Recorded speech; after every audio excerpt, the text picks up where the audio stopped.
Hello humans, welcome back to my channel. So as some of you might have noticed that last week I did not upload a video, mainly because I was busy with some other work related stuff, because obviously YouTube does not pay me yet, hopefully. Anyways, so I'm back with a mouse pad review. Actually it's a mouse desk pad, to be honest, an RGB desk pad, which is from SteelSeries QCK PRISM XL. So obviously I love SteelSeries products, but this video is not sponsored. It is actually sponsored by my own wallet. I bought this mousepad with my own money. So without further ado, let's unbox this. First that, you want a B-roll? Of course you do.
Anyways guys, I want to start with the old mousepad. I just want to show you what I have been using so far. Right, actually not so far. I stopped using this old mousepad about 6 months ago. But it's, I think so, HP Omen generic mousepad with SteelSeries logo on the back for some odd reason. And so yeah, it was fine, but because I was using my mouse on this and the keyboard on this side, and it was covering actually the half of the keyboard, so the keyboard was a little bit slightly tilted, which is not good enough for me. So I just had to upgrade it anyway to make my SteelSeries trio complete. My mouse and keyboard are here on this side.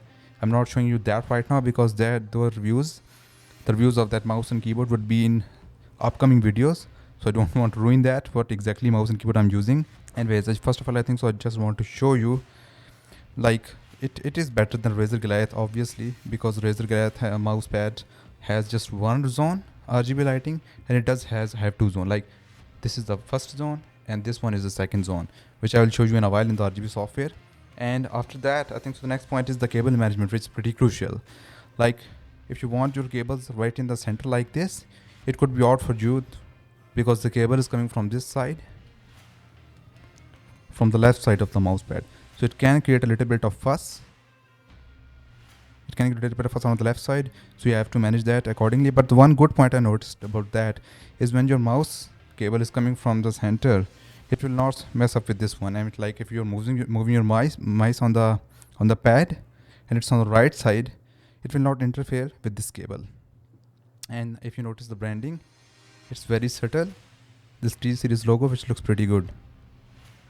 We have to talk about the stitching. Let me get this in focus.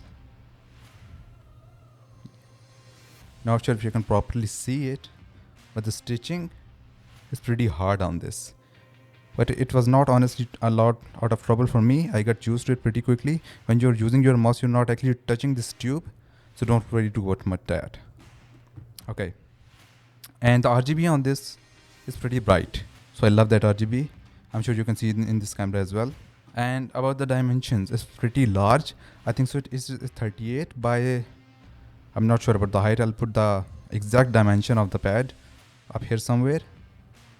So make sure that your table has those requirements, that length, and you have that space to use this mouse pad. Otherwise it will be just a problem for you.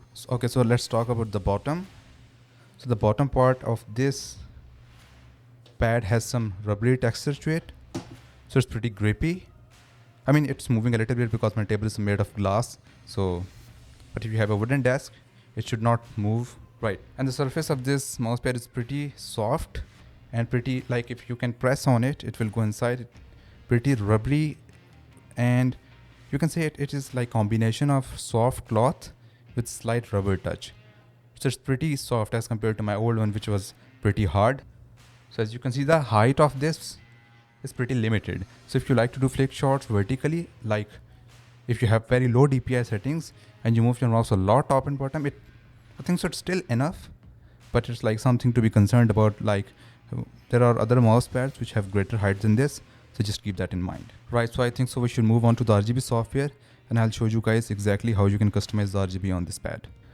So guys, as you can see, I've opened the SteelSeries Engine 3 software, which is to control all your SteelSeries products. As you can also see, I have Apex 7 and Rival 700 mouse and keyboard, but review of these two will be obviously coming in the future. So subscribe my channel and with the bell icon so you don't miss those videos. Anyways, so let's get into the QCK PRISM cloth software. I have a confession.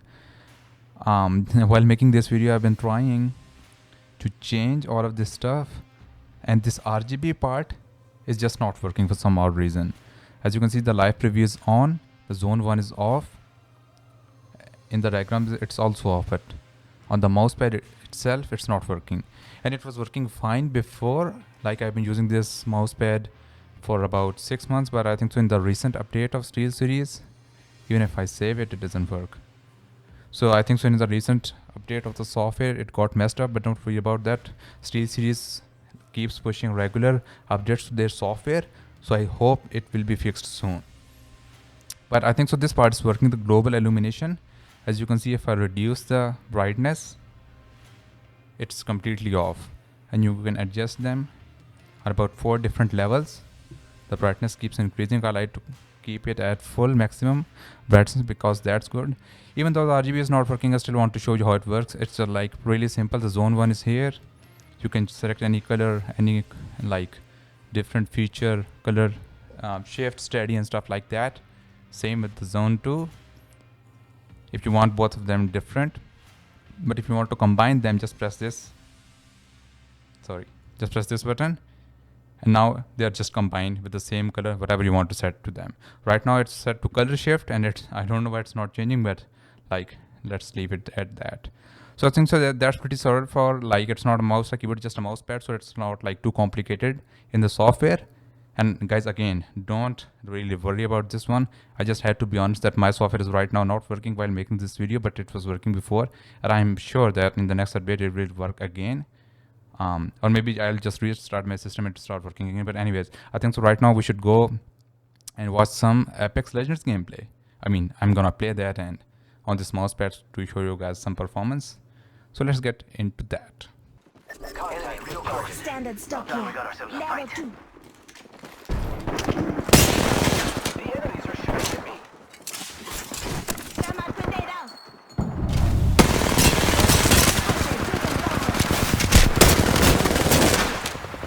I am down. Deploying health drone. Contact with Hop. I'm going over here. Reload. Disabled. Need help.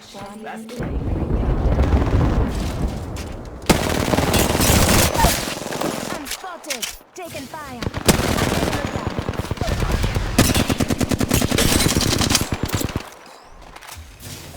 Pass me that sugar. Reload. I'm spotted. Taking fire. Reloading. Disabled. Need help. Left. I've got you. Shields up. So at the time of making this video, this mousepad which cost you around $60 and do I think it's worth it? Actually, it depends. Right now I also have a mouse and keyboard which is also from SteelSeries, so it gives me like really helpful situation where I have to control all of those three, the SteelSeries trio basically, with the same SteelSeries software, which is brilliant, like one of the best softwares, RGB softwares I've used. And apart from that, like it depends on your budget basically.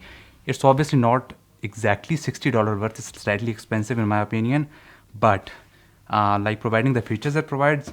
And the Razer Galaxus mousepad is not as good in my opinion because of the only one zone RGB lighting. So I would recommend this mousepad obviously. So having said that, if you're on a budget, it's really hot here. I can't even breathe. Anyways, if you're on a budget, I would not recommend this because obviously this is a luxury product and not a like practical product for everyone. But like I cannot find any negative points for it apart from the price. It's really smooth and all the flick shots and all of that stuff. Having said that, I think so I should end this video right now because I cannot take it anymore. See you in the next one. Keep watching my videos and keep sharing, guys. That really helps. Every single share of you really helps. And subscribe if you haven't yet. I'll see you in the next one.